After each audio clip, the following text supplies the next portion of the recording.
আমরা আল্লাহ তাআলার কাছে কৃতজ্ঞ, দুই রত্নকে আল্লাহ তাআলা আমাদেরকে আজকে দান করেছেন।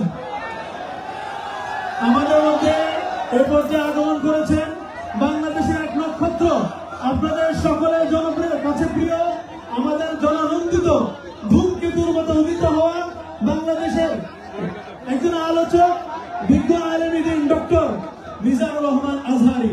আমরা তাকে অত্যন্ত আনন্দিত। আমরা আল্লাহ তাআলার কাছে দোয়া করছি, আল্লাহ তাআলা যেন হযরত দ্বয়ের হায়াতে বারাকা দান করেন, তাদের ইলমে বারাকা দান করেন, তাদের কাছ থেকে আমরা যেন আরো বেশি উপকৃত হতে পারি। আপনারা মাঠ প্রস্তুত করলে আমাদের সাথে আলোচনা শুরু হবে।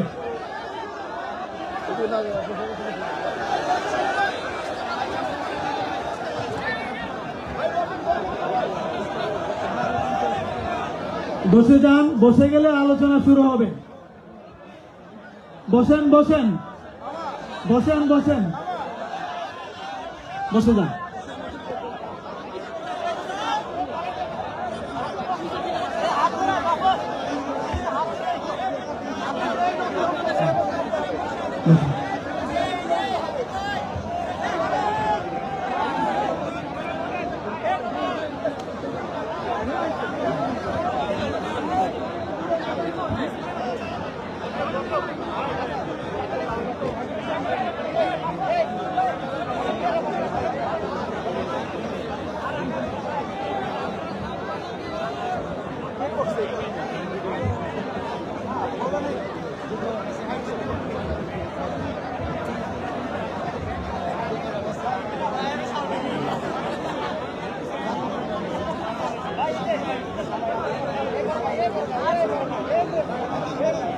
ভাই পয়সা করেন ভাইয়া,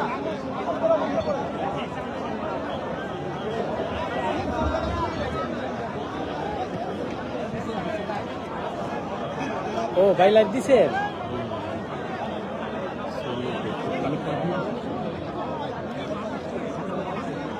দেখা যায়নি, হ্যাঁ দেখা যাইতেছে, হ্যাঁ দেখা যাইতেছে। আসসালামু আলাইকুম রহমতুল্লাহ বারাকাতুহু। ভাই একটু নীরবতা অবলম্বন করতে হবে, সময় অনেক অল্প। আপনারা জানেন মাগরিবের নামাজের বাকি খুব বেশি নাই। এই সময়ের মধ্যে আমাদের কাঙ্ক্ষিত মেহমানের আলোচনা শেষ করতে হবে। আপনাদের সহযোগিতা ছাড়া এটা কোনোভাবে সম্ভব নয়। আপনারা একটু মেহরবানি করে যারা দাঁড়িয়ে আছেন একটু বসেন। সঙ্গরি মসজিদ কর্তৃপক্ষ একটি অনুরোধ করেছেন, সেটা হলো গত বছরও আপনারা উপস্থিত শ্রোতাদের মধ্যে থেকে এই প্রোগ্রামের খরচা বাবদ আপনারা আর্থিক ডোনেশন করেছেন, সহযোগিতা করেছেন। আলহামদুলিল্লাহ, যার ফলশ্রুতিতে প্রোগ্রামটা সুন্দরভাবে শেষ হয়েছে। এবছর আমাদের হাতে একেবারেই সময় নেই, সময় অনেক চলে গেছে। এই অল্প সময়ের মধ্যে আমরা মেহমানের কথা শুনতে হবে। এখন কয়েক মিনিটের মধ্যে এই বিশাল বড় আয়োজন, এই মাঠের ভাড়া থেকে নিয়ে বিপুল পরিমাণে খরচ, আপনারা জানেন। এই পুরো খরচ বেয়ার করার জন্য আমাদের প্রত্যেককে যার যার জায়গা থেকে এগিয়ে আসতে হবে। এখানকার এত দূর থেকে আপনারা কষ্ট করে এসেছেন, বাকি যে এত বড় অ্যারেঞ্জমেন্ট আছে এটার খরচে আমাদের শরীক হওয়া দরকার আছে না নাই বলেন? ইনশাআল্লাহ। ভলান্টিয়ার ভাইরা, আমি রিকোয়েস্ট করবো আপনারা একটু ভিতরে ঢুকে যান। ভলান্টিয়ার ভাইরা ভিতরে ঢুকে যান এবং সবাই আমরা উপস্থিত যারা আছি সবাই যার যার জায়গায় বসা থাকবো এবং প্রত্যেকে আমরা যার যার জায়গায় থেকে শরীর থাকার চেষ্টা করব। যে যতটুকু পারেন ততটুকু শরীর থাকবেন। ভলান্টিয়াররা খুব দ্রুত গতিতে আগে যাবেন, দ্রুত গতিতে। আপনারা সবাই টাকাগুলো বাইর করে রাখেন ভাই। আপনাদের যাদের ডোনেশন করার তৌফিক সুযোগ আছে সবাই একটু হাতে রাখেন, যাতে ভলান্টিয়ার ভাইদেরকে থামিয়ে দিতে না হয়। খুব অল্প সময়ের মধ্যেই কালেকশনের একটা পর্যায়ে গেলে ইনশাআল্লাহ মেহমান আলোচনা শুরু করবেন। আমি অনুরোধ করব যে আপনারা সবাই যার যার জায়গায় বসে থেকে আপনারা টাকাটা বের করে রাখেন। আপনাদের যে পরিমাণ ডোনেশন করবেন সেটা বের করে রাখেন, যাতে করে এখানকার এই বড় আয়োজন এটি বেয়ার করার জন্য যে পরিমাণ অর্থের প্রয়োজন হয় যাতে কোনো ড্যামারেজ রাখতে না হয়, যাতে মসজিদের ফান্ড থেকে কোনো টাকা দিতে না হয়, সেজন্য আপনাদের সবাই সহযোগিতা প্রয়োজন। আর এই ধরনের দিনই প্রোগ্রাম যেহেতু কোরিয়াতে বারবার হয় না, বছরে একটা বড় প্রোগ্রাম হয়, আপনাদের সবার সহযোগিতা খুব বেশি গুরুত্বপূর্ণ। সবাই সহযোগিতা করেন। মাশাআল্লাহ, খুব দ্রুত এগিয়ে যাচ্ছে, অনেকখানি হয়ে গেছে মাশাআল্লাহ। 2-3 মিনিটের ভিতরে শেষ করতে হবে, যে কোনো মূল্যে খুব দ্রুততার সাথে শেষ করতে হবে। যারা অ্যাকাউন্টে ট্রান্সফার করতে চাচ্ছেন তাদের উদ্দেশ্যে ইমাম সাহেব বা আমাদের সভাপতি সাহেবকে বলবো যে অ্যাকাউন্ট নাম্বারটা, মসজিদের অ্যাকাউন্ট নাম্বারটা জানিয়ে রাখেন, যাতে করে অনেকে অ্যাকাউন্টে দিতে চান তারা যেন দিতে পারেন। আর যদি স্ক্রিনে দেখাতে পারেন তাহলে সবচেয়ে ভালো হয়। স্ক্রিনে যদি অ্যাকাউন্ট নাম্বার দেখানো যায় সবচেয়ে ভালো হয়।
সম্মানিত উপস্থিতি, এই প্রোগ্রাম এখন আর সঙ্গরীর প্রোগ্রাম নাই। এখানে কি সবাই সঙ্গরীর লোক? একদমই না। তার মানে এই প্রোগ্রাম এখন পুরা কুরিয়ার, ঠিক না? আমরা সীমিত সংখ্যক ভাইদের কাছে যেতে পেরেছি সাক্ষাতের জন্য, বাকিদের কাছে তো যেতে পারিনি। আপনারা এসেছেন। এই প্রোগ্রাম বহাল থাকুক, অনাগত দিনে এই দুই নক্ষত্রকে আমরা আরো বেশি পেতে থাকি। এটা যদি আপনারা চান, এই প্রোগ্রামগুলো আমাদেরই টিকিয়ে রাখতে হবে ইনশাআল্লাহ। আপনারা কি চান যে প্রত্যেক বছরই এই দিনগুলো আমাদের জন্য এমন আনন্দ মুখর হয়ে আসুক? আমরা এই দুই নক্ষত্রকে প্রতি বছরই দেখতে চাই, এটাকে আপনারা চান? তাহলে শৃঙ্খলা বজায় রাখতে হবে। ওই যে পানি খেয়ে বোতল ফেলা যাবে না যেখানে সেখানে। গাছের পাতাগুলো দয়া করে ছিঁড়বেন না, যেন আমাদের পরবর্তী জবাবদিহি করতে না হয়। কোন রকমের সমস্যা আমরা যেন না করি। বাথরুমগুলো আছে, আমরা বাঙালি জানি, পর্যাপ্ত বাথরুম ব্যবস্থা করেছি। সেখানে টিস্যু ফেলে বুঝাই, অল্প সময়ের ভিতরে হলো 20টা বাথরুম আমরা পর্যাপ্ত ব্যবস্থা করেছি আলাদা আপনাদের জন্য। এইগুলোর বাইরে আমরা এগুলো একটু খেয়াল রাখি।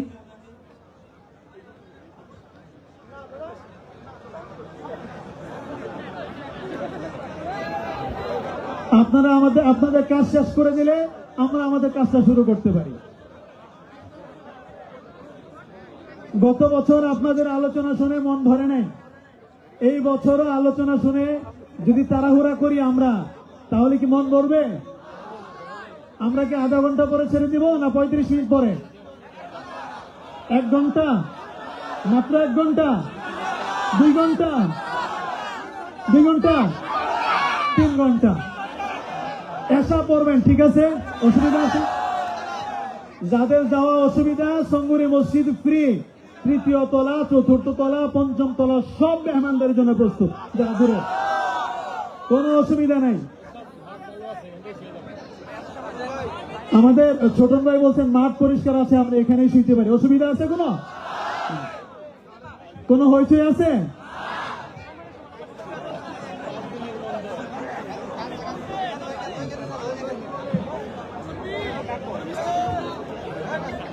আপনারা ভলান্টিয়ারদের সঙ্গে আপনাদের মহামালা শেষ করলে ওনারা আমাদেরকে সিগন্যাল দিলে আমরা আমাদের কাজ শুরু করতে পারি।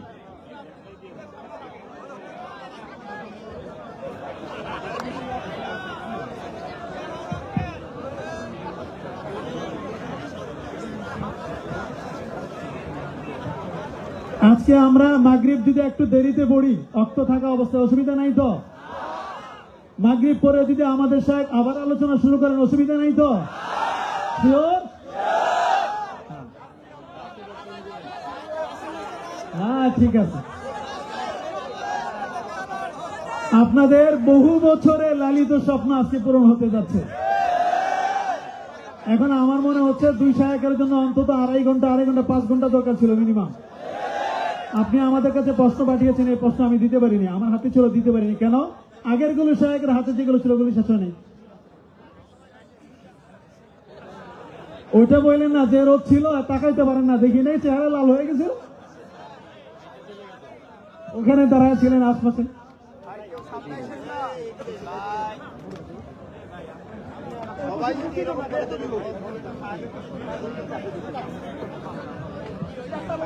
আসসালামু আলাইকুম ওয়া রাহমাতুল্লাহি ওয়া বারাকাতুহু। প্রিয় ভাইয়েরা, আপনারা কেমন আছেন? সবাই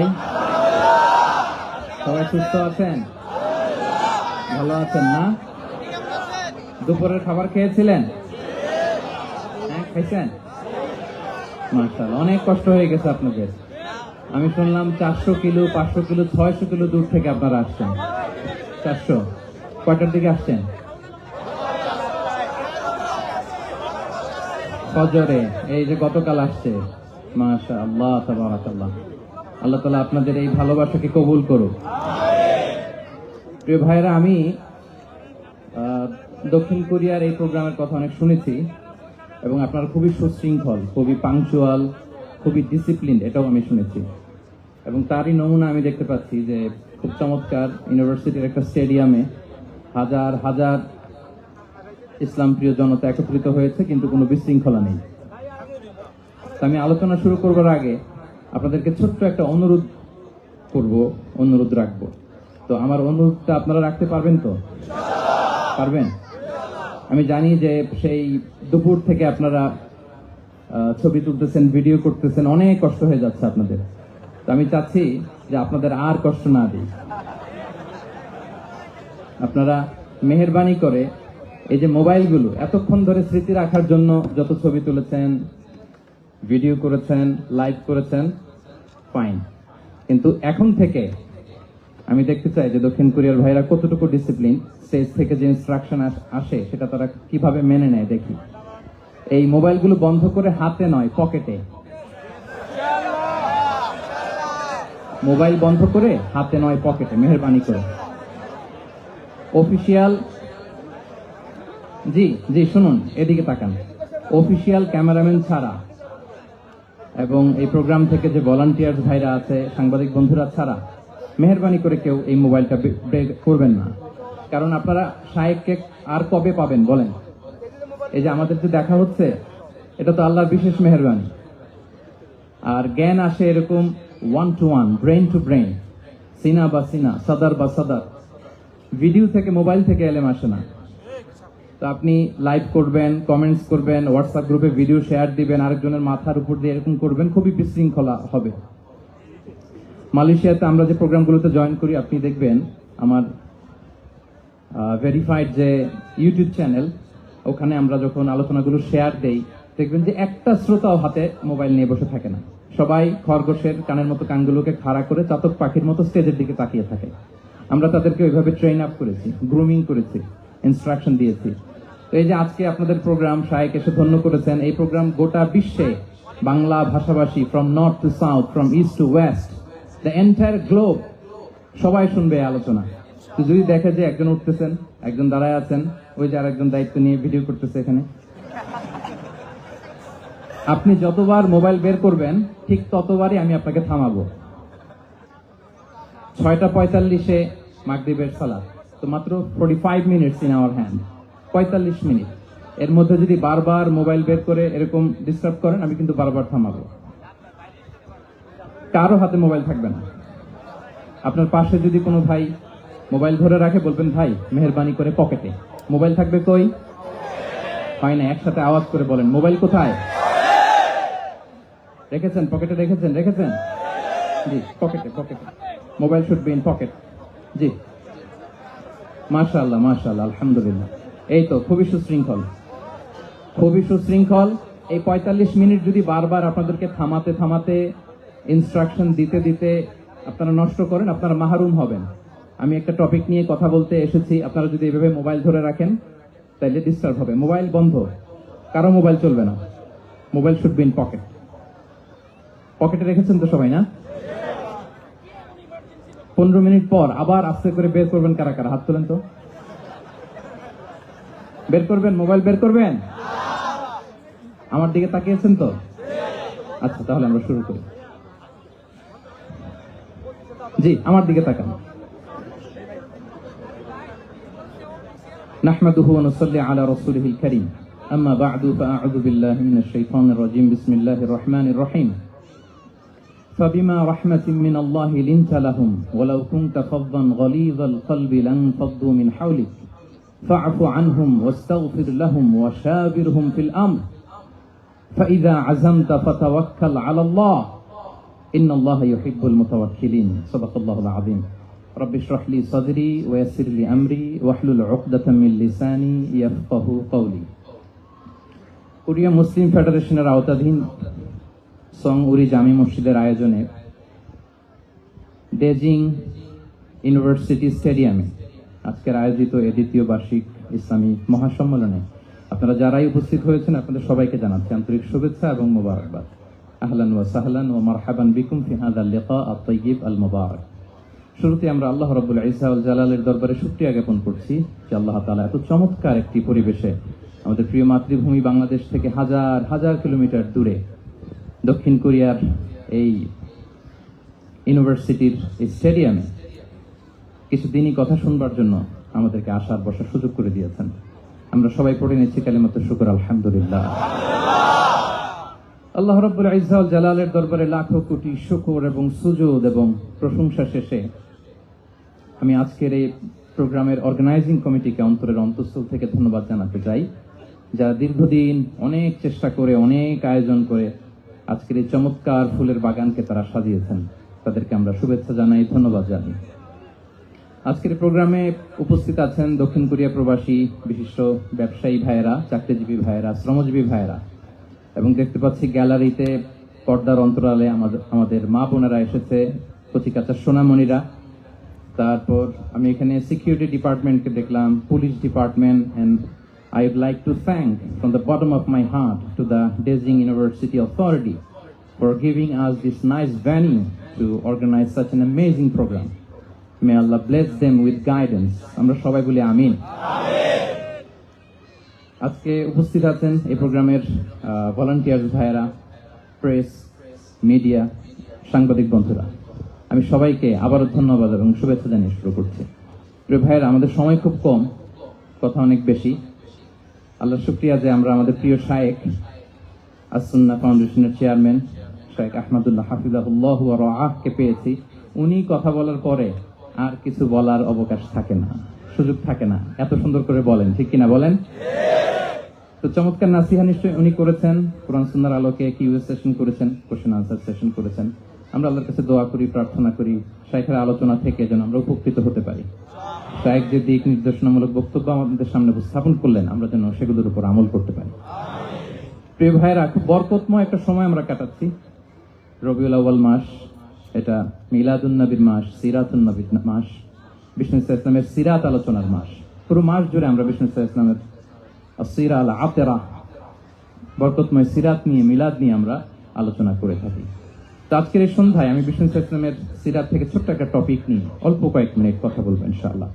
এবং আমি আশা রাখবো এখন যেমনি আপনারা ঠিক চুপচাপ নীরব হয়ে বসে আছেন মাগরিবের আজান পর্যন্ত, শেষ পর্যন্ত আপনারা ঠিক এভাবেই বসে আমাদেরকে সাহায্য করবেন, কোঅপারেশন করবেন। প্রিয় ভাইরা, যে টপিকটি আমি চুজ করেছি আপনাদের জন্য আজকের এই কনভেনশনে বা কনফারেন্সে, সেটা হচ্ছে আমাদের প্রিয় নবী বিশ্বনবী মুহাম্মদুর রাসূলুল্লাহ সাল্লাল্লাহু আলাইহি ওয়াসাল্লামের আচরণ কেমন ছিল। কেমন ছিল আমার প্রিয় নবীজির আচরণ? তিনি মানুষের সাথে কেমন আখলাকে, কেমন ব্যবহার তিনি করতেন, কেমন ডিলিংস করতেন, তার ইন্টারাকশন গুলো মানুষের সাথে কেমন ছিল, তার আচরণ কেমন ছিল, এই টপিকে আমরা কথা শুনবো। আমরা যদি কোরআনকে জিজ্ঞেস করি যে কোরআন, তুমি বলো তো বিষ্ণু ইসলামের আচরণ কেমন ছিল, আমার নবীর আখলাক কেমন ছিল, ব্যবহার কেমন ছিল, কোরআন খুব প্রিসাইজলি আমাদেরকে জানায় এবং বলে যে ওয়া ইন্নাকা লাআলা খুলুকিন আযীম, and verily you are on a very good standard of character.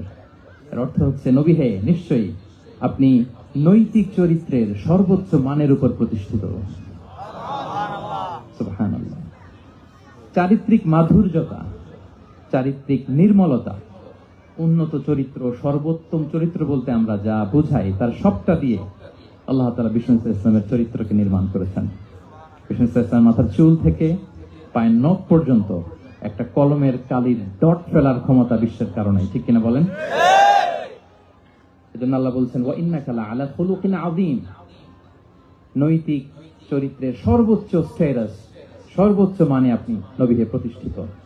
এবং তিনি বলতেন ওয়া ইন্নামা বুইসতু লিউতাম্মিমা মাকারিমাল আখলাক, আমি উত্তম আচরণের পূর্ণতা দান করার জন্য এই পৃথিবীতে এসেছি। উত্তম চরিত্রের পূর্ণতা দিতে, চারিত্রিক পূর্ণতা দিতে, বিশ্ববাসীকে উত্তম চরিত্র শিখাবার জন্য এই পৃথিবীতে এসেছি। বিষ্ণু ইসলামের চরিত্রের চাইতে সুন্দর চরিত্র এই পৃথিবীতে কারো কি হতে পারে? আমরা তো আমাদের নেতাদের চরিত্রের ব্যাপারে বলি, আমার নেতার চরিত্র ফুলের মতো। আসলে কোথায় কি বলতে হবে এই সেন্সটাই আমাদের নাই। আল্লাহু আকবার। বিষ্ণু ইসলামের চরিত্রের ব্যাপারে স্বয়ং আল্লাহ তাআলা সার্টিফাই করেছেন। এবং আম্মা জান আয়েশা রাদিয়াল্লাহু তাআলা আনহাকে যখন জিজ্ঞেস করা হতো যে হে আম্মা, আপনি বলেন তো আমাদের নবীর চরিত্র কেমন ছিল, কাইফা কানা খুলুকু রাসূলিল্লাহ, কেমন ছিল নবীর চরিত্র, সাহাবারা বড্ড আগ্রহ নিয়ে জিজ্ঞেস করতেন। আম্মা জান আয়েশা বলেছেন কানা খুলুকুহু আল কোরআন, বিষ্ণু ইসলামের চরিত্র ছিল কোরআনী চরিত্র। কোরআনে যা করতে বলা হয়েছে, যা করতে বারণ করা হয়েছে, তা প্র্যাকটিক্যালি বিশ্বনবীর জীবনে সেটা করে দেখানো হয়েছে। এবং তিনি বলতেন ইনদামা রাসূলুল্লাহ সাল্লাল্লাহু আলাইহি ওয়াসাল্লাম ইয়ামশি আলাল আরদ কাআন্নাল কুরআন ইয়ামশি আলাইহি, বিষ্ণু ইসলাম যখন রাস্তা দিয়ে হেঁটে যেতেন as if a living Quran is walking on the street, মনে হতো একটা জীবন্ত কোরআন রাস্তা দিয়ে হেঁটে যাচ্ছে। এত সুন্দর ছিল বিষ্ণু ইসলামের চরিত্র। উনি যে নিজেই উত্তম আচরণের ছিলেন তাই নয়, তিনি সর্বোত্তম আচরণ যেন আমরা অর্জন করি এটার ব্যাপারে গুরুত্ব আরোপ করেছেন। রাসূল সাল্লাল্লাহু আলাইহি ওয়াসাল্লামকে জিজ্ঞেস করা হলো, নবী হে, কোন জিনিস মানুষকে সবচেয়ে বেশি আল্লাহ জান্নাতে প্রবেশ করাবে? সুইলা রাসূলুল্লাহ সাল্লাল্লাহু আলাইহি ওয়াসাল্লাম আন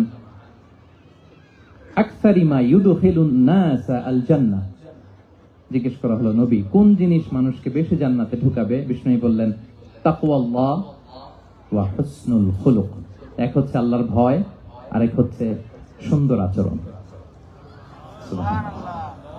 তাহলে এই হাদিস থেকে বুঝলাম যারা বেশি নামাজ পড়বে তারা বেশি জান্নাতে ঢুকবে নাকি? নামাজ পড়তে পড়তে যারা কপাল কালো করে ফেলছে এরা ঢুকবে না? যারা হজ করতে করতে বড় হাজী সাহেব হয়েছে, জিকির করতে করতে হাতে 3-4টা তাসবিহ রেখেছে, তাদের কথা বলা হয়েছে? এগুলো নিঃসন্দেহে অনেক বড় আমল, কিন্তু সবচাইতে বেশি জান্নাতে প্রবেশ করাবে যে আমল, বিষ্ণু বললেন এক হচ্ছে আল্লাহর ভয় আর এক হচ্ছে সর্বোত্তম আচরণ। প্রিয় ভাইরা, ইসলামের মেজাজটাকে চিনে নেন, ইসলামের এসেন্সটাকে বুঝে নেন। আমরা ভালো আচরণকে গুরুত্ব দিতে চাই না। অনেক নামাজি লোক দেখবেন নামাজ পড়তে পড়তে কপালে কালো দাগ ফেলে দিচ্ছে, বাসায় বউয়ের সাথে খারাপ আচরণ করে, খিটখিটে মেজাজের, প্রতিবেশীর সাথে শুধু ঝগড়া, কলিগদের সাথে ঝগড়া, মারামারি, দুঃসম্পর্ক, এরকম আছে না? নাই বলেন, আছে না? কিন্তু নামাজি, অনেক বড় হাজি, একদিনও কোরআন তেলাওয়াত মিস হয় না। তো এত ইবাদত করেও সে ইসলামের আসল এসেন্সটাকে ধরতে পারেনি। বিষ্ণু বললেন সবচেয়ে বেশি জান্নাতে প্রবেশ করাবে যে দুটি আমল, একটি হচ্ছে তাকওয়াল্লাহ, আল্লাহর ভয়, আরেকটি হচ্ছে উত্তম আচরণ, সর্বোত্তম আচরণ। তো আমরা যেন উত্তম আচরণের অধিকারী হই। আমার স্ত্রীর সাথে যেন ভালো আচরণ করি, প্রতিবেশীর সাথে যেন ভালো আচরণ করি, ছেলে মেয়েদের সাথে যেন আমাদের অ্যাটিটিউডটা ভালো থাকে, আচরণটা ভালো থাকে, কলিগের সাথে যেন ভালো থাকে। বিশ্বনবীর আচরণ যেমন ছিল তেমন আচরণ যেন আমরা গড়ে তুলতে পারি। আওয়াজ করে পড়ুন আমিন। সুনানে আবু দাউদের এক বর্ণনা বিষ্ণু ইসলাম বলেন, খুব চমৎকার একটি হাদিস, মনোযোগ দিয়ে শুনুন। তিনি বলেন আনা যাঈমুন বিবাইতিন ফি রাবাদিল জান্নাতি লিমান তারাকাল মিরাআ ওয়া ইন কানা মুহিক্কান, আমি ওই ব্যক্তিকে জান্নাতের আঙ্গিনায় একটা ঘরের গ্যারান্টি দেই যে ব্যক্তি তর্ক করার সময় নিজে হক এটা জেনেও সে তর্ক থামিয়ে দেয়। অনেক সময় হয় না, অনেকে পায়ে পাড়া দিয়ে ঝগড়া করতে আসে, এরকম আছে না নাই? আপনি চুপচাপ দেখবেন একটা বাজে কমেন্টস করতেছে, আবার কমেন্টের নিচে কমেন্ট, আবার গালি, হ্যাঁ আছে না এরকম? বিষ্ণু বলেন নিজে হক এটা জানার পরেও আর যাতে তর্ক না বাড়ে, যে তর্ক থামিয়ে দেয় জান্নাতের আঙ্গিনায়, তাকে আমি একটা ঘরের গ্যারান্টি দেই। ওয়াবিবাইতিন ফি ওয়াসাতিল জান্নাতি লিমান তারাকাল কাযিবা ওয়া ইন কানা মাজিহান, আর ওই ব্যক্তিকে আমি জান্নাতের মাঝখানে একটা ঘরের গ্যারান্টি দেই যে ব্যক্তি কৌতুক করার সময়ও মিথ্যা পরিহার করে। করতেছে কৌতুক, ফান করতেছে আর কি, হি ইজ কিডিং, ফান করে, কৌতুক করে, কিন্তু কৌতুকের সময়ও সে মিথ্যা বলে না। এই স্বভাব যাদের, তাদেরকে আমি জান্নাতের মাঝ বরাবর একটা ঘরের গ্যারান্টি দেই। এরপর বিষ্ণু কি বলে দেখেন, তিনি বলেন ওয়াবিবাইতিন ফি আ'লাল জান্নাতি লিমান হাসানা খুলুকাহ, আর জান্নাতের একেবারে হাই স্পিক অফ প্যারাডাইস, জান্নাতের সর্বোচ্চ স্তরে আমি একটা ঘর বা একটা বাসভবনের গ্যারান্টি ওই ব্যক্তিকে দেই যে তার আচরণটা সুন্দর করেছে, যে সুন্দর আচরণের অধিকারী হয়েছে, তাকে জান্নাতের হাই স্পিকে আমি একটা বাসভবনের গ্যারান্টি দেই। তাহলে বলেন তো আমাদের আচরণটা সুন্দর করার দরকার আছে না নাই? এটা খুব ছোটখাটো একটা আমল, তাই না? কথা বলেন দক্ষিণ কোরিয়া প্রবাসী ভাইরা, আওয়াজ করে বলেন, এটা কি ছোট আমল? দেখলে সালাম দিব, সুন্দরভাবে কথা বলবো, ভালো উইশ করব, হ্যাঁ, হিংসা জিঘাংসা অহংকার থেকে মুক্ত থাকবো, খিটখিটে মেজাজের হব না, অলওয়েজ স্মাইলিং ফেস থাকবে আমার, হৃদ্যতাপূর্ণ আচরণ, এই কাজটা কি ছোট আমল? আওয়াজ করে বলেন, এই আমলটা কি ছোট না বড়? প্রিয় ভাইরা, বিষ্ণু ইসলাম সবার সাথে এরকম মাধুর্যতাপূর্ণ আচরণ করতেন, ছোট থেকে বড়, নারী থেকে পুরুষ, বন্ধু থেকে শত্রু, সবার সাথে সুন্দর আচরণ করতেন। এবং তার এই চমৎকার আচরণে মুগ্ধ হয়ে তার অনেক শত্রু মুহূর্তে তার বন্ধুতে পরিণত হয়েছে। তাহলে আসুন আমরা দেখি আমাদের প্রিয় নবীজির আচরণ কেমন ছিল। এটা ছিল ভূমিকা কথা, ইন্ট্রোডাক্টরি ডিসকাশন। এটা বুঝলে পুরো আলোচনা বুঝবেন। আলোচনার এই পর্যায়ে এসে আমি যতটুকু বললাম এটা সবার কাছে ক্লিয়ার না ভাইরা? প্রিয় নবীজির আচরণ কেমন ছিল এটা নিয়ে আমরা শুনবো। শুরুতেই আমরা দেখি যে শিশুদের সাথে বিষ্ণু ইসলাম কেমন আচরণ করতেন। এই যে এত বলার পরেও লুকিয়ে লুকিয়ে অনেকে মোবাইল বের করেন, আপনি যে ডিস্টার্ব করতেছেন আমাদের, মেহরবানি করে করবেন না, এদিকে তাকান। তাহলে শিশুদের সাথে পেয়ারা নবীজি কেমন আচরণ করতেন সেটা আমরা শুনবো। আমরা যদি থ্রু দ্য লেন্স অফ সিরা অথবা through the lens of Sunnah lens দিয়ে, আমরা তো এক একজন এক এক লেন্স লাগাই, তো দেখবেন যে সুন্দর একটা গ্লাস করলে যেটা যেই কালার ওইটা দেখা যায়, কিন্তু নীল গ্লাস করলে গোটা দুনিয়াটা, লাল গ্লাস লাগালে দুনিয়াটা। এই জন্য কোরআনের লেন্স দিয়ে আমরা বিশ্ব দেখি। কোন লেন্স দিয়ে বিশ্ব দেখবো? We see the world through the lens of Quran. আজকের আলোচনাটা আমরা করবো থ্রু দ্য লেন্স অফ সিরাতের আলোকে, সুন্নাহর আলোকে দেখি বিষ্ণু ইসলাম শিশুদের সাথে তিনি কেমন আচরণ করতেন। বিষ্ণু ইসলামের কাছে যখন কোনো শিশু নিয়ে আসা হতো তিনি তাহনিক করতেন। হাদিসে এসেছে, সিরায় এসেছে। তাহনিক কি? খেজুর চিবিয়ে খেজুরের মিষ্টি রস লালা সহ বাচ্চার মুখে লাগিয়ে দিতেন। আলেমদের কাছে, অনেক আলেমদের কাছে আসে, আমার কাছে অনেক এসেছে বাচ্চাদেরকে নিয়ে, তো আমরা এই সুন্নাহর উপর আমল হিসেবে খেজুর চিবিয়ে এর রসটা মুখে ঢুকিয়ে দিয়েছি। বারাকা, বিষ্ণু ইসলামের বারাকা নেওয়ার জন্য আসতো ছোট্ট বাচ্চাদেরকে নিয়ে। মদিনায় যখন সাহাবারা হিজরত করলেন মক্কা থেকে, মুসলিমদের ঘরে সন্তান সন্ততি নাই, বাচ্চা কাচ্চা হয় না। ইহুদিরা টিটকারি করে, এই তো মুসলমানদের সন্তান নাই। সর্বপ্রথম যেই সন্তান হয়েছে তিনি হচ্ছেন আয়েশা রাদিয়াল্লাহু তাআলা আনহার বড় বোন আসমা বিনতে আবু বকরের ঘর উজাড় করে এক সন্তান এসেছে, পুত্র সন্তান, নাম হচ্ছে আব্দুল্লাহ। কি নাম? আব্দুল্লাহ ইবনে জুবাইর। তো আসমা আব্দুল্লাহকে কোলে নিয়ে বিষ্ণুনবীর কাছে আসলেন। বিষ্ণুনবী খেজুর চিবিয়ে ওনার লালা মিশ্রিত রস খেজুর সহ মুখে লাগিয়ে দিলেন। তা আসমা সবসময় গর্ব করে বলতেন যে আমার সন্তানের পাকস্থলীতে সর্বপ্রথম যেটা ঢুকেছে এটা হচ্ছে বিষ্ণুনবীর লালা মিশ্রিত খেজুরের রস। আল্লাহু আকবার। বাচ্চারা আসছে বিষ্ণুনবী তাহনিক করতেন, এবং এটা ল্যাবরেটরিক্যালি প্রুভড, সায়েন্টিফিক্যালি প্রুভড যে বাচ্চার জন্মের পরে এরকম মিষ্টি দিলে, স্পেশালি ডেটস নির্যাস যদি দেয়া হয়, তাহলে এটা তার ইমিউন সিস্টেম বাড়ায়, রোগ প্রতিরোধ ক্ষমতা বাড়ায়, তার ব্লাড সার্কুলেশন বাড়ায়, রক্ত সঞ্চালন বাড়ায়। বিষ্ণুনবী এটা করতেন। অনেক মায়েরা বরকতের জন্য বিষ্ণুনবীর কোলে বাচ্চা দিতেন। অনেক বাচ্চা বিষ্ণুনবীর কোলেই পেশাব করেছে, হাদিস সাক্ষী। ওখান থেকে মাসালা এসেছে, মেয়ে বাচ্চা পেশাব করলে কিভাবে ক্লিন হবে, ছেলে বাচ্চা পেশাব করলে কিভাবে ক্লিন হবে। বিষ্ণুনবী কোলে নিয়েছেন, পেশাব করে দিছে ভরায়। আল্লাহু আকবার। বাচ্চাদের মাথায় তিনি হাত বুলিয়ে দিতেন। যেই বাচ্চার মাথায় বিষ্ণুনবী হাত বুলাতেন ওই বাচ্চার মাথায় খুব বেশি বেশি চুল গজাতো। সুবহানাল্লাহ পড়বেন না? এক ভণ্ড, সেও ছিল নবী দাবিদার, মুসাইলামাতুল কাযযাব। সে নবীকে কপি করত, নবী যা যা করতো তাই করত। তো সেও তার এলাকায় অনেক বাচ্চাদের মাথায় হাত বুলাই দিতে শুরু করলো, যে মুহাম্মদ বাচ্চার মাথায় হাত বুলালে বাচ্চার মাথায় চুল বড় হয়, আমিও তাই করবো। সে বলতো আমিও নবী। সে বলতো নবু আনি শুনলি ওয়ানি শুনলাকি মোহাম্মদ, হে মোহাম্মদ, নবু তোমার অর্ধেক আমার অর্ধেক। কি মামুর বাড়ির আবদার দেখছেন? বলে আমারটা আমাকে বুঝিয়ে দাও। তো নবীকে কপি করত। বিশ্বনবী কুয়ার মধ্যে লোনা পানির কুয়ায় থুতু ফেললে মুহূর্তে লোনা পানির কুয়া মিঠা পানির কুয়ায় পরিণত হতো। তো এই বদমাসটা যখন কপি করে থুতু মারছে ওদের এলাকার কুয়ায়, ওটা ছিল মিঠা পানি, ওটা মুহূর্তের মধ্যে লোনা পানির কুয়া হয়ে গেছে। তো বিশ্বনবীকে কপি করে সে তার এলাকার নবজাতক বাচ্চাদের মাথায় যখন হাত বুলিয়ে দিতে শুরু করলো, পরবর্তীতে দেখা গেল ওই বাচ্চাগুলো আজীবন ছিল টাক মাথা, চুল বাড়বে তো দূরের কথা, যার মাথায় চুলই ওঠে নাই। আল্লাহু আকবার, মুজিজাতুন নবী। তো বিষ্ণু মাথায় হাত বুলিয়ে দিতেন, বাচ্চাদেরকে চুমু খেতেন। আপনারা বাচ্চাদেরকে কোলে নেবেন, আদর করবেন, চুমু খাবেন, বিষ্ণুর সুন্নাহ এটা। বাচ্চাদের সালাম দিতেন, মাঝে মাঝে বাচ্চাদের সাথে মজা করতেন, তাদের সাথে খেলাধুলা করতেন। বাসার সময় পেলে এটা করবেন, ছেলেমেয়েদেরকে নিয়ে খেলতে নেমে যাবেন। শুধু বাচ্চাদের সাথে ফান করতেন এমন না, ভুল দেখলে শুধরে দিতেন। এক ছোট্ট বাচ্চা কোলে বসে খাবারের প্লেট থেকে এখান থেকে ধরে ওখান থেকে ধরে, তাও বাঁ হাতে। বিষ্ণু বললেন, ইয়া গোলাম সাম্মিল্লাহ, বিসমিল্লাহ বলো। কুলবি ইয়ামিনিক, বাঁ হাতে নয় ডান হাতে খাও। ওয়া কুল মিম্মা ইয়ালিক, আর এদিক সেদিক থেকে নয়, তোমার সামনে যেটা আছে ওইটা খাও। সুবহানাল্লাহ, শুধরে দিতেন। সাদাকার খেজুরের স্তূপ ছিল, যাকাতের খেজুর। হাসান রাদিয়াল্লাহু তাআলা আনহু, বিষ্ণু ইসলামের দৌহিত্র, ছোট্ট মানুষ, হাঁটতে হাঁটতে যে খেজুরের স্তূপের দিকে খেজুর নিয়ে খেলতে, হঠাৎ একটা খেজুর খেতে আরম্ভ করলেন। বিষ্ণু বললেন, কেখ কেখ, থামো থামো, ওয়াক থু থু। আমরা যে বাংলা ওয়াক থু বলি, এটার আরবি হচ্ছে কেখ।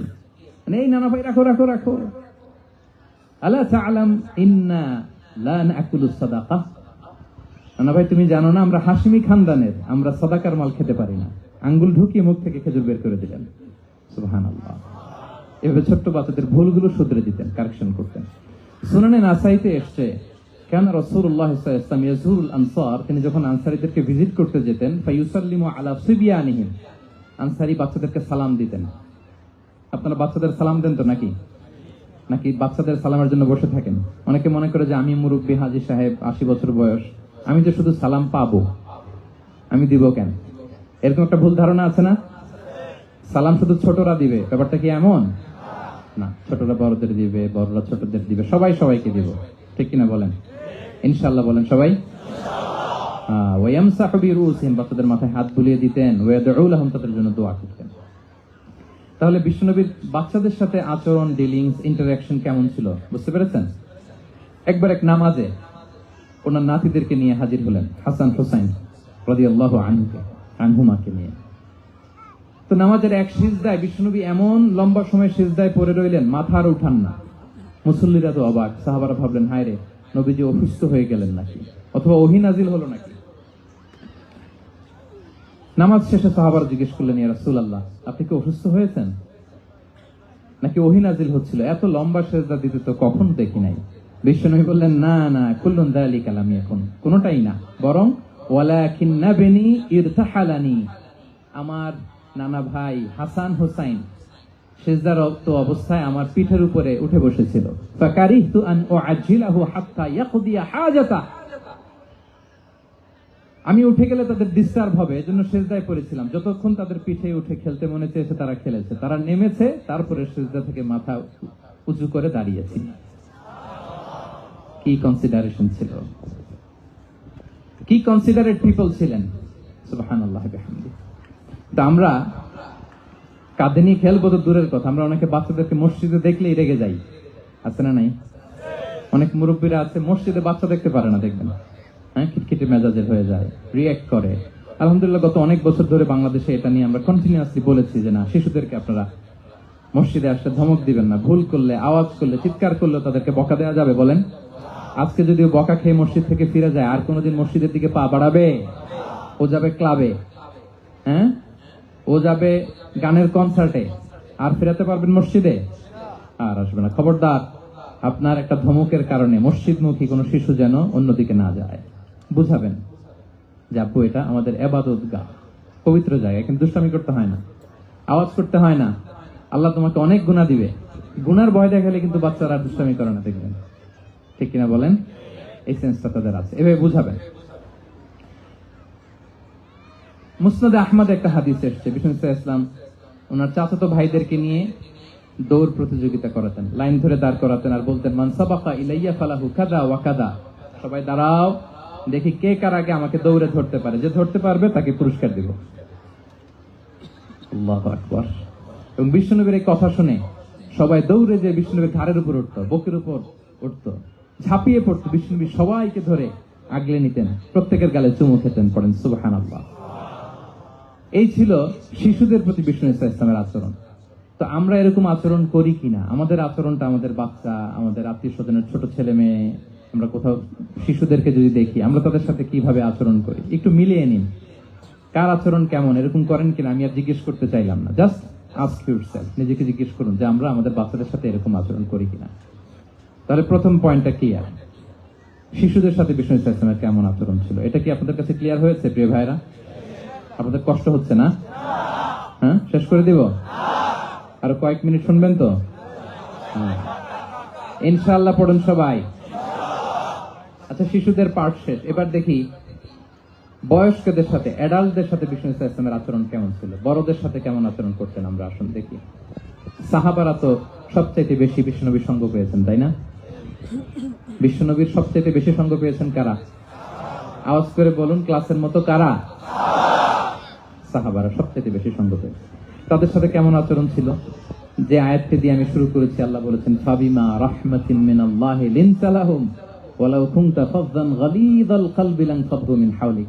সাহাবারা বিশ্বনবীর এত ভালোবাসা পেয়েছেন, এত সুন্দর আচরণ পেয়েছেন, তারা বিশ্বনবীকে সব সময় আগলে রাখতে চাইতেন, ঘিরে থাকতে চাইতেন, তার সঙ্গ ছাড়তে চাইতেন না। পড়েন সুবহানাল্লাহ। সবসময় ঘিরে রাখতে চাইতেন। বাসায় ভাল লাগে না, বিশ্বনবীর কাছে চলে যেতেন। ওয়াইফের সাথে মনোমালিন্য, নবীর দরবারে চলে যেতেন। এমনকি কোন সাহাবীর পেটে যদি ক্ষুধা লাগতো, ঘরে খাবার না থাকতো, তারা বিশ্বনবীর কাছে চলে যেতেন। তারা বলতেন, নবীর চেহারার দিকে তাকিয়ে থাকলেই আমাদের ক্ষুধা মিটে যেত। আগলে রাখতেন সবসময় বিষ্ণু ইসলামকে। আর সবসময় বিষ্ণু ইসলাম একটা স্মাইলিং ফেস নিয়ে তাদের সাথে কথা বলতেন। মুচকি হাসবেন। বিষ্ণু বলেন, তাবাসসুমুকা ফি ওয়াজহি আখিকা সাদাকা। You smile to your brother, it's a charity. তোমার ভাইয়ের দিকে তাকিয়ে তুমি যে মুচকি হাসো, এটা সাদাকা দেওয়ার সওয়াব কামিয়ে ফেলো তুমি। সাহাবারা বলতেন, মা রাআইতু আহাদান আকসারা তাবাসসুমান মিন রাসূলিল্লাহ সাল্লাল্লাহু আলাইহি ওয়াসাল্লাম। বিশ্বনবীর চাইতে বেশি কাউকে আমরা কোনোদিন মুচকি হাসি দিতে দেখিনি। মুচকি হাসেন তো আপনারা? তো গোমরা মুখ করে রাখছেন কেন? হাসেন, হাসেন, মুচকি হাসেন। হাসবেন। হাসতে পয়সা লাগে? হ্যাঁ, কত অন লাগে বলেন মুচকি হাসি দিতে? হ্যাঁ, আচ্ছা, লাগে না তো মুচকি হাসবেন। হাসতে যদি সাদাকার সওয়াব হয়, তো আমরা মুখ গোমরা করে রাখবো কেন? আমরা কি করব? মুচকি হাসবো। রাজি আছেন? দেখবেন, যিনি মুচকি হাসে তাকে সবাই পছন্দ করে, আর যিনি গোমরা মুখ থাকে তার দেখতে ভালো লাগে। আমার ভালো লাগে না, আপনাদের লাগে? লাগে? লাগে না, লাগে না। হাসি কিন্তু সংক্রামক, ইতিবাচক ভাবে সংক্রামক। আপনি হাসলে দেখবেন, হেসে হেসে কথা বলে যার সাথে বলতেছেন তারও একটা হাসি। আপনি গোমরা মুখে থাকলে ওই ব্যক্তিও গোমরা মুখ, ঠিক কিনা বলেন? এবং মুচকি হাসলে স্বাস্থ্য ভালো থাকে, মানসিক স্বাস্থ্যের সাথে এটা সম্পর্ক আছে। মুচকি হাসবেন। মোবাইল বন্ধ করবেন। এই যে খুব দায়িত্বশীলতার সাথে আমি মুচকি হেসে হেসে ভিডিও করতেছি। প্রিয় ভাইয়েরা, দেখেন বিষ্ণু ইসলাম কেমন কনসিডারেট ছিলেন। বিশ্বনবী যদি কারোর সাথে মুসাফা করতেন, ভাই একটু হাত মিলান তো, এই যে ওই লোক হাত সরানোর আগে বিশ্বনবী হাত সরাতেন না। যখন উনি হাতটা টান দিতেন, তখন নবী হাত টান দিতেন। কারোর সাথে কথা বলার সময় এইভাবে আর চোখে তাকাতেন না, এইভাবে না। কথা বলতে হইলে ঘুরে তার দিকে হয়ে তাকে সম্মান দিয়ে, রেসপেক্ট দিয়ে কথা শুরু করতেন। কেউ কোনো গুরুত্বপূর্ণ কথা কানে কানে বলতে চাইলে তিনি কথা শেষ না হওয়া পর্যন্ত মাথা সরাতেন না। সুবহানাল্লাহ, আসতে বলেন। আল্লাহু আকবার, আল্লাহু আকবার। একটু মিলিয়ে নেই, আসলে কি আমরা পারি এত চমৎকার আচরণ উপহার দিতে? আল্লাহ, কতটা কনসিডারেট ছিলেন দেখেন। এক বেদুইন, অক্ষর জ্ঞানহীন মানুষ, সভ্যতার ছোঁয়া তার মধ্যে লাগেনি। সে মসজিদে নববীতে ঢুকে একবার মসজিদে নববীর মাঝখানে পেশাব করা শুরু করলেন। কি করা শুরু করলেন? কোথায়? টয়লেটে? কোথায়? ইসলামের সবচাইতে দ্বিতীয় সবচাইতে পবিত্র জায়গা, বিশ্বনবীর মসজিদের মাঝখানে। সাহাবারা তাকে মারতে উদ্ধত হলেন। বিশ্বনবী বললেন, দাঁড়ো, থামো থামো, এই থামো থামো। কারণ প্রস্রাব করার সময়, টয়লেট করার সময় হুট করে কাউকে ধমক দেওয়া যায় না, ডাকা যায় না, দরজায় বড় নক করা যায় না, নক করা যায় না। করলে তার ক্ষতি হতে পারে, এটা করবেন না। বিষ্ণু বললেন দাউ ওয়া হারিকু আলা বাউলিহি সাজলান মিন মা, এই রাখো রাখো, বেচারাকে পেশাব করতে দাও, করতে দাও, করতে দাও, পেশাব করতে দাও। সে পেশাব শেষ করলো, বিষ্ণু বললেন এক বালতি পানি ঢেলে দাও। এই এক বালতি পানি বালুতে মিশে জায়গাটা পরিষ্কার হয়ে যাবে। এরপর বিষ্ণু সাল্লাল্লাহু আলাইহি ওয়াসাল্লাম বললেন ফাইন্নামা বুইসতুম মুয়াসসিরিন ওয়া লাম তুবআসু মুআসসিরিন, তোমরা এত কঠোর হচ্ছ কেন? আল্লাহ তো তোমাদেরকে কঠোর করে পৃথিবীতে পাঠাননি, সহজপন্থী করে আল্লাহ তাআলা আমার এই উম্মতকে পৃথিবীতে পাঠিয়েছে। পড়েন সুবহানাল্লাহ। দেখেন কত চমৎকার আচরণের ছিলেন। এবং পরে লোকটাকে বুঝিয়ে বললেন, সে কালিমা পড়ে মুসলমান হয়ে গিয়েছে। আল্লাহু আকবার। এই ছিল বিষ্ণু সাল্লাল্লাহু আলাইহি ওয়াসাল্লামের ইন্টারঅ্যাকশন সাহাবাদের সাথে। এবং সাহাবাদের জন্য তিনি দোয়া করতেন প্রাণ ভরে। প্রিয় ভাইরা, দোয়া চাওয়া, দোয়া করা দুটোই সুন্নাহ। প্রাণ ভরে তিনি সাহাবাদের জন্য দোয়া করেছেন। বিষ্ণু সাল্লাল্লাহু আলাইহি ওয়াসাল্লাম একবার ওয়াশরুম সেরে এসে দেখলেন কে যেন অজুর পানি রেখে গিয়েছে। জিজ্ঞেস করলেন কে রেখেছে? বলা হলো আব্দুল্লাহ ইবনে আব্বাস রেখে, ছোট্ট আব্দুল্লাহ। বিষ্ণু সাল্লাল্লাহু আলাইহি ওয়াসাল্লাম খুশি হয়ে গেলেন, হায় রে, সে কিভাবে খেয়াল করলো, আমি এখন ওয়াশরুম থেকে আসলেই তো আমার অজুর পানি লাগবে। খুশি হয়ে একটা দোয়া করলেন তার জন্য। তিনি বললেন আল্লাহুম্মা ফাক্কিহহু ফিদ্দীন ওয়া আল্লিমহু তা'ওয়িল, মানে হে আল্লাহ, আপনি তাকে দ্বীনের জ্ঞান দেন এবং কোরআনের ব্যাখ্যা তার শিক্ষা দেন। বিশ্বনবীর এই দোয়া এমন ভাবে কবুল হয়েছে, এই আব্দুল্লাহ ইবনে আব্বাস যত মুফাসসির পৃথিবীতে আসবে সকল মুফাসসিরদের সম্রাট হিসেবে আল্লাহ তাকে কবুল করেছেন। বিশ্বনবীর দোয়া তারা পেয়েছেন। উম্মে সুলাইম রাদিয়াল্লাহু তাআলা আনহা, আনাস রাদিয়াল্লাহু তাআলা আনহুকে নিয়ে আসলেন, বললেন নবী হে, আপনি এসেছেন, আমরা যে এত খুশি মদিনাবাসী, সবাই দেখে আপনার হাতে কিছু না কিছু হাদিয়া দেয়, আমি কি দিব? কিছু দেয়ার নাই, কিছু দেয়ার নাই, আমি গরিব মানুষ, আমি আমার নাট ছেঁড়া ধন, কলিজার টুকরা আনাস, আমার শিশু সন্তানটারাই আপনারে হাদিয়া দিয়ে দিলাম। খোয়াই দিমুকা আনাস, নবী হে, সে আপনার ছোট্ট খাদেম হবে, আপনার কাজ করে দিবে। উদুল্লাহ আলাহ, আপনি তার জন্য একটা দোয়া করেন। বিষ্ণু দোয়া করলেন, কি দোয়া করলেন? আল্লাহুম্মা আকফির মালাহু ওয়া ওয়ালাদা, আল্লাহ আনাসের সম্পদও বাড়ায় দাও, ওয়া ওয়ালাদা, তার সন্তানও বাড়ায় দাও। দেখেন এই দোয়ার কি বরকত। এই দোয়ার বরকতে আনাস বলে মদিনাতে যত খেজুর বাগান ছিল সবগুলো খেজুর বাগানে বছরে খেজুর হতো একবার, কিন্তু নবীর দোয়ার বরকতে আমি আনাসের বাগানে খেজুর হতো বছরে 2 বার। আর ওনার সর্বসাকুল্যে ছেলে মেয়ে ছিল, কোন বর্ণনায় 78 জন, কোন বর্ণনায় 80 জন। আমাদের পুরো বংশে আছে 80 জন, কথা বলেন। আপনার পুরো গোষ্ঠীতে 80 জন আছে। ওনার শুধু ছেলে মেয়ে, একজনের ছেলে মেয়ে কয়জন? 80 জন। বিষ্ণুনবীর দোয়া কি ইন্টারেকশন দেখেন, একজন ট্রু লিডারের কি বৈশিষ্ট্য। তিনি সাহাবীদের ভালো গুণ দেখলে তাদেরকে উৎসাহিত করতেন, ইন্সপায়ার করতেন, প্রশংসা করতেন।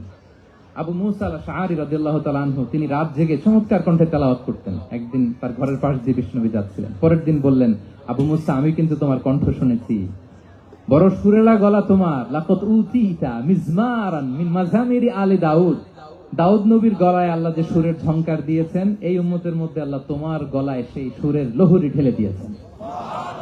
আচ্ছা বলেন, নবী যদি প্রশংসা করে যে তোমার তেলাওয়াতটা খুব সুমধুর হয়েছে, তার কেমন লাগবে বলেন তো? আচ্ছা নবী বাদ দেন, শায়েখ আব্দুর রহমান আস-সুদাইস এসে যদি আপনারে বলে তোমার কণ্ঠটা তো বড় মিষ্টি, তোমার কণ্ঠ রেসাইটেশন তো বড় সুন্দর, কেমন লাগবে আপনার? আর স্বয়ং বিশ্ব নবী যদি বলে, সুবহানাল্লাহ পড়বেন না? আল্লাহু আকবার। এইভাবে বিষ্ণু সাল্লাল্লাহু সাহাবাদেরকে উৎসাহিত করতেন। মাঝে মাঝে প্রশ্ন করতেন, তাদের অ্যাটেনশন গ্রো করার জন্য তিনি প্রশ্ন করতেন। একবার বলেন দেখি, কে বলতে পারে ইন্না মিনাশ শাজারি শাজারা লা ইয়াসকুতু ওয়ারাকুহা মাসালুহা মাসালুল মুমিন, একটা গাছ আছে, এই গাছের পাতা ঝরে না, এর দৃষ্টান্ত মুমিনের দৃষ্টান্ত। কে পারো দেখি? কোন সাহাবী পারে না, কারণ তারা ভাবতেছিল দূরের ওই সিরিয়ার কোন গাছ হবে, অমুক জায়গার মরুভূমির গাছ হবে, ঘরের পাশে যে খেজুর গাছ ওইটা আর কেউ হবে না। ভাবছে প্রশ্ন যেহেতু করছে, এত সহজ উত্তর হইলে তো প্রশ্ন করার কথা ছিল না। তারা এইটা বলে, ওইটা বলে, ক্যাকটাস, গুলমলতা, ওই গাছ। নবী বলে না, ইন্নাহা আন-নাখলা, এটা খেজুর গাছ। কি গাছ? তো আব্দুল্লাহ ইবনে ওমর তখন খুব ছোট, তিনি মনে মনে ধরে ফেলছিলেন, কিন্তু ভয়ে বলে না। তো বাসায় যে ওমর রাদিয়াল্লাহু বলে, আব্বা আপনারা কেউ পারেন না, আমি তো জানতাম এটা খেজুর গাছ, তো বললা না যে? আব্দুল্লাহ বলে, আপনি পারেন না, অন্যান্য সাহাবারা বাচ্চা ছাড়া কেউ পারে না, আমি কেমনে কই? ওমর রাদিয়াল্লাহু বললেন, আজকে যদি তুমি বলতে পারতে লাল উট পেলে আরবরা যে যত খুশি হয়, আমি তার চেয়েও বেশি খুশি হয়ে যেতাম। নবীর সামনে আমার বুকটা এত বড় হয়ে যেত। আল্লাহু আকবার। দেখেন, প্রশ্ন ছুড়ে দিয়ে মনোযোগ আকর্ষণ করতেন সাহাবাদের, রসিকতা করতেন মাঝে মাঝে। রসিকতা। এক সাহাবী বলেন, ইয়া রাসূলুল্লাহ, আমার চলতে বড্ড কষ্ট হয়, আপনি যদি দয়া করে আমাকে একটা উট দিতেন তাহলে আমি রাইড নিতাম এটার উপরে, এটা দিয়ে চলতাম, সফরের কষ্ট কমে যেত। বিষ্ণু বলেন, যাও, ঠিক আছে, তোমাকে একটা উটের বাচ্চা দিব। কি দিব? সাহাবী বলেন, ইয়া রাসূলুল্লাহ, আমি চাইলাম কি আর আপনি বললেন কি? আমার তো লাগবে এমন উট যেটা দিয়ে মরুভূমিতে চলা যায়। বিষ্ণু বলেন, ওই উটটাও তো অন্য কোনো না কোনো উটের বাচ্চা। সুবহানাল্লাহ পড়বেন না? ছোট্ট কথা, দেখেন কি রসিকতা, কি সেন্স অফ হিউমার। সুবহানাল্লাহ। সাহাবীদের সাথে এক কাতারে মিশে কাজ করতেন, নিজ হাতে সাহাবীদের সাথে মিশে কি করেছেন? মসজিদে নববী নির্মাণ করেছেন। পঞ্চম হিজরিতে নিজে মরুভূমির বালু খনন করে পেটে পাথর বেঁধে পরীক্ষা খনন করেছেন সাহাবীদের সাথে। True leader. শুধু তাই নয়, সাহাবারা ভালো পরামর্শ দিলে সেটা অ্যাকসেপ্ট করতেন। আমাদের মধ্যে অনেকের একটা ইগোইস্টিক ঝামেলা আছে, বাড়ির কাজের মেয়ে বলছে, কাজের ছেলে বলছে, এই আমার স্টাফ বলছে, এটা আমি কেন শুনবো? এরকম একটা মেন্টালিটি অনেকের আছে না নাই? অনেক সময় তাদের মধ্য থেকেও ভালো পরামর্শ আসতে পারে না? বলেন পারে কিনা? বিশ্বনবী দেখতেন কেউ ভালো পরামর্শ দিলে সেটা পিক করতেন, নিয়ে নিতেন। বদরের যুদ্ধে মুসলিম সৈন্যরা কোথায় ক্যাম্প করবে, বিশ্বনবী হঠাৎ একটা জায়গায় ক্যাম্প স্থাপনের নির্দেশনা দিলেন। হাব্বাব ইবনুল মুনজির রাদিয়াল্লাহু তাআলা আনহু, তিনি বললেন, ইয়া রাসূলুল্লাহ, অনুমতি দিলে একটা কথা বলবো। কি কথা? এই যে আপনি ক্যাম্প স্থাপন করলেন এখানে, এটা কি আল্লাহর আদেশে না আপনার ইচ্ছায়? নবী বললেন, আমার ইচ্ছা, এটা আল্লাহর আদেশ নয়। বিষ্ণু বললেন, তাহলে ঠিক হয় নাই, লোকেশন সিলেকশন ঠিক হয় নাই, তাহলে কোথায়? হাব্বাব বললেন, ইয়া রাসূলুল্লাহ, ওই যে কূপ দেখা যায় ওখানে, দ্যাটস আওয়ার লোকেশন, ওখানে করলে ভালো হবে। কেন? বলতেছে, আমরা ওখানে ব্যারিকেড দিয়ে রাখবো, পানি আমাদের কন্ট্রোলে থাকবে, কুরাইশরা পানির অভাবে যুদ্ধ ছাড়াই মরবে, আমরা পানি খেয়ে যুদ্ধ করবো। সুবহানাল্লাহ বলেন। বিষ্ণুবীর সাথে সাথে হাব্বাবের কথা মেনে নিলেন, বলে যে না, আমি যে ডিসিশন দিয়েছি সৈন্যদের মধ্যে আবার ছড়িয়ে দাও, we should change our location. আল্লাহু আকবার। তাহলে সাহাবাদের সাথে ইন্টারেকশন কি ফ্র্যাঙ্কলি, কি ওপেন মাইন্ডেড। সুবহানাল্লাহ বিহামদিহি। তাহলে শিশুদের সাথে গেল, বড়দের সাথে, সাহাবাদের সাথেও গেল। আপনারা উঠতেছেন কেন ভাইয়েরা? আসর পড়েন নাই? কাজা হয়ে যাবে নামাজের জন্য? হ্যাঁ, উঠবেন না, মেহরবানি করে অল্প কয়েক মিনিট, কেউ উঠবেন না। লম্বা সময় তো ওয়াশরুমের ব্যাপার থাকে, অনেকের হয়তো আবার নামাজ ছুটে গিয়েছে। আল্লাহ। আচ্ছা, 3 নম্বরে স্টাফের সাথে, কর্মচারীর সাথে, সেবকের সাথে বিষ্ণু ইসলাম কি আচরণ করেছেন? বিষ্ণু ইসলামের অনেক খাদেম ছিল, সিরাতে এসেছে। সবার কথা তো বলা যাবে না, একজনের কথা বলি, আনাস রাদিয়াল্লাহু তাআলা আনহুর কথা। আনাস, লক্ষ্মীপুরে আমি এক জায়গায় ওনার কোন একটা ওয়াজ করতে যে আমি বললাম, আনাস নামটা কেমন লাগে? কারণ অনেকে বাচ্চা নিয়ে এসে বলে, হুজুর নাম রেখে দেন। তাই আমি বললাম, আজকে এখানে নাম দিয়ে দেই আনাস। এই বছর এই লক্ষ্মীপুরে যত বাচ্চা হবে, যাদের মনে চায় আনাস রেখে দিয়েন। 3-4 বছর পরে শুনি আনাস দিয়ে লক্ষ্মীপুর ভরে গেছে। অনেকে আমাকে জানাইছে ছেলের নাম কি আনাস, তো বলে যে ওই যে হুজুর আপনি 19 সালে আমাদের লক্ষ্মীপুরে এসে বলছিলেন, ওই কথা থেকে আমরা, পেটে ছিল বাচ্চা, আমরা নিয়ত করে ফেলছি আনাস রাখবো। আনাস নামটা অনেক সুন্দর না? সাহাবাদের নামগুলো চুজ করে করে ছেলেদের নাম রাখবেন। উনি ছিলেন বিষ্ণু ইসলামের খাদেম।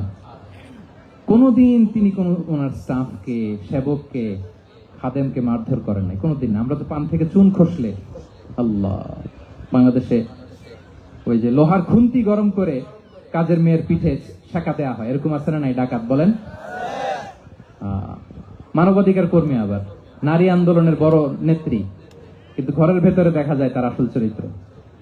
কারো আসল চরিত্র যদি জানতে চান, কয়েকটা জায়গায় নক করলে জানা যায়। এক হচ্ছে তার বউ, তার ব্যাপারে কি বলে, তার স্ত্রী। এরপর তার ড্রাইভার কি বলে, তার ঘরের কাজের মহিলাটা কি বলে। এদের কাছে নক করলেই আপনি বড় সাহেবের আসল তথ্য পেয়ে যাবেন। কথা বুঝতে পেরেছেন?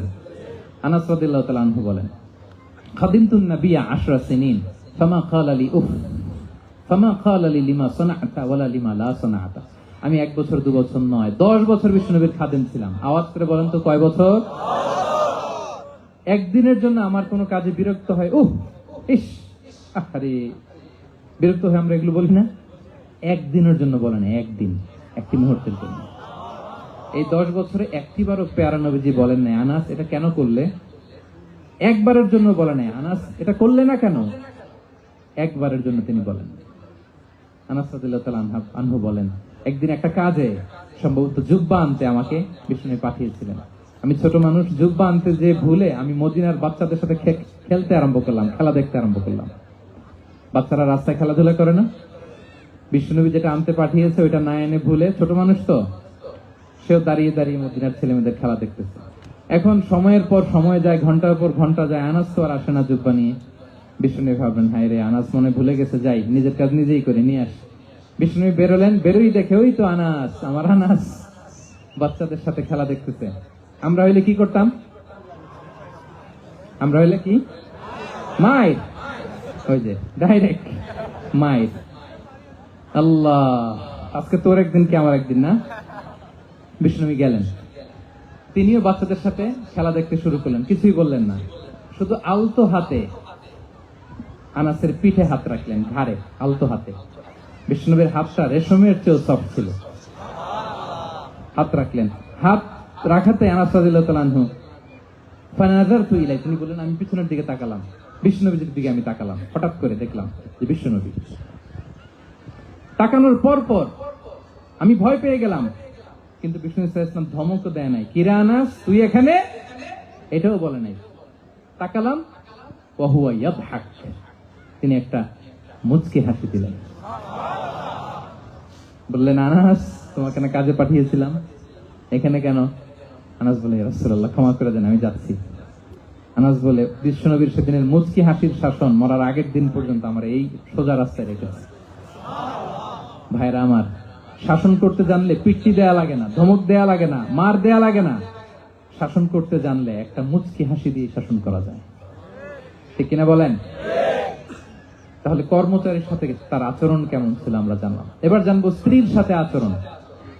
স্ত্রী, যার সাথে আমার সম্পর্ক খুবই গভীর, খুবই মজবুত, তার সাথে কেমন আচরণ ছিল। সিরাতে অনেক কথা এসেছে, আমাদের সময় নেই, সংক্ষেপে বলি। স্ত্রীদের তিনি আগে সালাম দিতেন, মসজিদ থেকে ঘরে পৌঁছে দিতেন, ঘরের কাজে সহযোগিতা করতেন, ওঠে ওঠার সময় হেল্প করতেন, মাঝে মাঝে স্ত্রীদের পরামর্শও নিতেন। আপনারা এগুলো করেন তো? করেন? এই যে আওয়াজ নাই, পেছনে কিন্তু ভাবিরা বসে আছে সবাই। উল্টা পাল্টা বললে এখানে উইটনেস আছে, খবর আছে আজকে। এগুলো করেন? করেন? হ্যাঁ, করতে হবে, করতে হবে। বিষ্ণু ইসলাম নিজ হাতে ঘরে উটের দুধ দহন করতেন, রুটি সেকা দিতেন, কাপড় সেলাই করতেন, এই কাজগুলো করতেন। এবং আম্মা জান আয়েশা রাদিয়াল্লাহু তাআলা আনহাকে এত ভালোবাসতেন, তিনি বলেন, আমি গোশত খেয়ে ওইটার হাড্ডিটা রেখে দিলে বিষ্ণুনবী আমার খাওয়া হাড্ডিটা নিয়ে আবার চুষতে শুরু করতেন। আমি গ্লাসের যেখান দিয়ে পানি খেতাম, পেয়ালার খুঁজে খুঁজে বিষ্ণুনবী ওই জায়গায় ঠোঁট লাগিয়ে পানি খেতেন। মাইমুনা রাদিয়াল্লাহু তাআলা আনহা বলেন যে আমি আর বিষ্ণুনবী এক বালতি থেকে মগ দিয়ে পানি নিয়ে দুজনে গোসল করেছি। সুবহানাল্লাহ, একটু আস্তে বলেন। আল্লাহু আকবার, কি চমৎকার আচরণ। এবং স্ত্রীদের নিয়ে তিনি সফর করতে বেরোতেন। একবার রাত্রিবেলা বিষ্ণু ইসলাম এবং আম্মা জান আয়েশা রাদিয়াল্লাহু তাআলা আনহা, বিষ্ণু বলেন চলো তো আমরা একটু দৌড় দেই, এক্সারসাইজ হয়ে যাবে। দুইজনে দৌড় দিলেন। তখন আম্মা জান আয়েশা রাদিয়াল্লাহু তাআলা আনহা একটু স্লিম ছিলেন, তো দৌড়ে বিষ্ণুনবী পিছিয়ে পড়ে গেলেন, আম্মা জান আয়েশা ফার্স্ট হয়ে গেলেন, আগে চলে গেলেন। বড্ড খুশি, উনি বিষ্ণুনবীকে হারিয়েছেন। আবার অনেক বছর পরে, তখন সময়ের ব্যবধানে আম্মা জান আয়েশা একটু হেলদি হয়ে গিয়েছেন, আগের মতো আর চিকন নেই। আবার বিষ্ণুনবী এক রাতে বললেন, আয়েশা চলো আজকেও একটু এক্সারসাইজ করি, দৌড় দেই। দুজন মিলে দৌড় দিলেন। আজকে বিষ্ণুনবী আর আম্মা জান আয়েশাকে চান্স দেন নাই, তিনি জোরে দৌড়ে আম্মা জান আয়েশাকে রানার আপ করে দিলেন, উনি ফার্স্ট হয়ে গেলেন। এরপর কি বললেন জানেন? সুনানে আবু দাউদের হাদিস, তিনি বললেন, ইয়া আয়েশা হাযিহি বিতিলকা সাবকা। দেখেন, বিষ্ণুনবী মনে রাখছেন, নোটে রাখছেন। বিষ্ণুনবী বললেন, আয়েশা ওই যে এত বছর আগে কোন এক রাতে মরুভূমিতে দৌড়ে আমাকে হারাইছিলা, আজকে ওইটার বদলা নিয়ে নিলাম। তিলকা সাবকা, ওইটার বিনিময়ে এটা। ওই দিন তুমি জিতছিলা, আজকে তোমার উপর আমি জিতে গেলাম। আল্লাহু আকবার। কি হৃদ্যতা ছিল, কি সম্পর্ক ছিল স্ত্রীর সাথে। তাই বলে মনে করবেন না যে কোনো মনোমালিন্য হতো না, হতো। মানবিক যে ব্যাপারগুলো, মাঝে মাঝে একটু ছোটখাটো মিষ্টি ঝগড়া, একটু মনোমালিন্য, এটাও হতো। এবং বিশ্বনবী এটাও টের পেতেন। তিনি বলতেন, আয়েশা ইন্নী লা আ'লামু ইদা কুনতি আলাইয়া গাদবা ওয়া ইদা কুনতি আলাইয়া রাদিয়া। আয়েশা, কখন তুমি আমার উপর রেগে থাকো আর কখন খুশি থাকো, সবটাই কিন্তু আমি টের পাই। আম্মা জান আয়েশা অবাক হলেন, কি করে টের পান? বিষ্ণু বলেন, যখন তুমি আমার উপর খুশি থাকো তখন দোয়ার সময় বলো লা ওয়া রাব্বি মুহাম্মদ, তুমি বলো হে মুহাম্মদের রব আল্লাহ। মদিনার উপর রহম করেন, আমাদেরকে ক্ষমা করেন। হে মোহাম্মদের রব, আমাদের ক্ষমা করেন। এইভাবে দোয়া করো। আর যখন তুমি রেগে থাকো তখন আমার নামটা মুখ দিয়ে নিতে চাও না, তখন তুমি দোয়াতে বলো লা ওয়া রাব্বি ইব্রাহিম, হে ইব্রাহিমের আল্লাহ, হে ইব্রাহিম নবীর খোদা, আমাদের মাফ করো। তখন তুমি আমার নাম নাও না, কৌশলে আমার নামটা বাদ দাও। আমাদের আয়েশা বলেন, ইয়া রাসূলুল্লাহ মা আহজুর ইল্লা ইসমাক, নবী হে, আমি তো আপনার নামটাই শুধু মুখ থেকে বাদ দেই, আমার হৃদয় থেকে তো কখনো আপনারে বাদ দিতে পারি না। এটা ঠিক, তখন রেগে থাকি, আপনার নামটা মুখে নেই না, কিন্তু হৃদয় থেকে তো আপনাকে সরাতে পারি না। সুবহানাল্লাহ। এই ছিল বিষ্ণুর সাথে স্ত্রীদের সম্পর্ক। প্রিয় ভাইরা, আমরা যদি একটু দেখি প্রতিবেশীর সাথে কেমন আচরণ করতেন নেইবার। বিষ্ণু বলতেন, মান কানা ইউমিনু বিল্লাহি ওয়াল ইয়াউমিল আখির ফালইউকরিম দাইফা, যে আল্লাহ বিশ্বাস করে, আখিরাতে বিশ্বাস করে, সে যেন প্রতিবেশীকে সম্মান করে। এবং একবার আবু যার আল গিফারি রাদিয়াল্লাহু তাআলা আনহুকে বিষ্ণু ইসা ইসলাম বলেন, আবু যার, ইযা তাবাখতা মারাকান ফাআকসির মাআ, হে আবু যার, তুমি যদি কখনো ঝোল তরকারি রান্না করো, ঝোলের তরকারি খাইছেন? আপনাদের সাউথ কোরিয়াতে তো বিখ্যাত একটা ঝোলের তরকারি আছে, কি নাম যেন, মাছের ম্যাগি বাগা, মেয়ংথাম। আমরা একটা শব্দ শিখছিলাম, কি জন্য বলে, খামসা হামনিদা। কয়েকটা শব্দ শিখাই দিচ্ছে ভাইয়েরা আমাকে। তো এই যে নামটা বললাম, ঝোলের মধ্যে ট্যাংরা মাছ, শিং মাছ ঝোল দেয়া একটা তরকারি। তা আবু যার গিফারিকে বিষ্ণু ইসলাম বলেন, ইদা তাবাখতা মারাকান ফাকসির মা, হে আবু যার, কখনো যদি ঝোলের তরকারি রান্না করো, একটু বেশি করে পানি দিও, যাতে করে তোমাদের পাশাপাশি তোমার প্রতিবেশীর সাথে একটু ঝোল শেয়ার করতে পারো। প্রতিবেশীকে এত গুরুত্ব দিতেন। তিনি বলতেন, লাইসাল মুমিন আল্লাযী ইয়াশবা ওয়া জারুহু জাইউন ইলা জামবিহি, সে মুমিন নয় যে পেট পুরে খায় আর তার প্রতিবেশী না খেয়ে রাত যাপন করে, সে মুমিন নয়। দেখেন প্রতিবেশীকে কত গুরুত্ব তিনি দিয়েছেন। বিশ্বনবীর এক ইহুদি প্রতিবেশী ছিল। কোন ধর্মের? সবাই বলেননি, একসাথে আওয়াজ করে বলেন, কোন ধর্মের প্রতিবেশী? ওই ইহুদির এক ছেলে বিশ্বনবীর কিছু কাজ করে দিতেন। অনেকদিন হলো ছেলেটা আসে না, ছোট্ট ইহুদি ছেলে, মোবাইল বন্ধ, ছোট্ট ইহুদি ছেলে আসে না। খোঁজ নিলেন, শুনলেন সে অসুস্থ। শুনলেন ইহুদি ছোট্ট ছেলেটা কি, বিশ্বনবী দেখতে গেলেন। মুসলিম শিশুকে দেখতে গেলেন নাকি? কোন ধর্মের শিশু? তার মানে আপনার প্রতিবেশী যদি হিন্দু হয়, বৌদ্ধ হয়, খ্রিস্টান হয়, দ্যাট ডাজন্ট ম্যাটার, আপনি তার বিপদে আপদে পাশে থাকবেন। এটাই ইসলামের শিক্ষা, ঠিক কিনা বলেন? এই যে আপনাদের এখানে বুদ্ধিস্ট নেইবার আছে, হিন্দু নেইবার আছে, খ্রিস্টান নেইবার আছে, তারা বিপদে পড়লে তো আপনার যাওয়ার দরকার নেই না? যাবেন, খোঁজ খবর নিবেন, ভিজিট করবেন, পাশে দাঁড়াবেন। আপনি যে তাদের খোঁজ খবর নিতেছেন, মুসলিম হয়েও আপনি এত চমৎকার আচরণের, এটা দেখেই অনেকে কালিমা পড়ে মুসলমান হয়ে যাবে। এটাই তো দ্য বিউটি অফ ইসলাম, ইসলামের সৌন্দর্য। বিশ্বনবী হিন্দু মুসলিম ইহুদি বাছেন নাই, ছোট্ট ইহুদিটাকে দেখতে গেলেন। যে দেখে হায়রে কাতর হয়ে সে বিছানায় মৃত্যু সজ্জায় শুয়ে আছে, বাচ্চাটার মাথায় হাত বুলিয়ে দিলেন। হাত বুলিয়ে বাচ্চাটাকে, ইহুদি বাচ্চাটাকে বললেন, আসলিম, হে শিশু, তুমি ইসলাম ধর্ম গ্রহণ করো। এখন ছোট্ট মানুষ, তার বাবা আবার পাশে দাঁড়িয়ে আছে, আব্বা কি বলে না বলে, সে নাযারা ইলা ওয়াজহি আবি, বাবার দিকে তাকালেন। তা বাবা বলে, আতিয়া আবুল কাসিম, মানে বিষ্ণুর কুনিয়াত বড় ছিল কাসিম, তাকে বলা হতো আবুল কাসিম। ইহুদি বাবা বলল, মোহাম্মদ যা বলে তাই করো। সাথে সাথে সে বলল, আশহাদু আল্লা ইলাহা ইল্লাল্লাহ ওয়া আশহাদু আন্না মুহাম্মাদুর রাসূলুল্লাহ।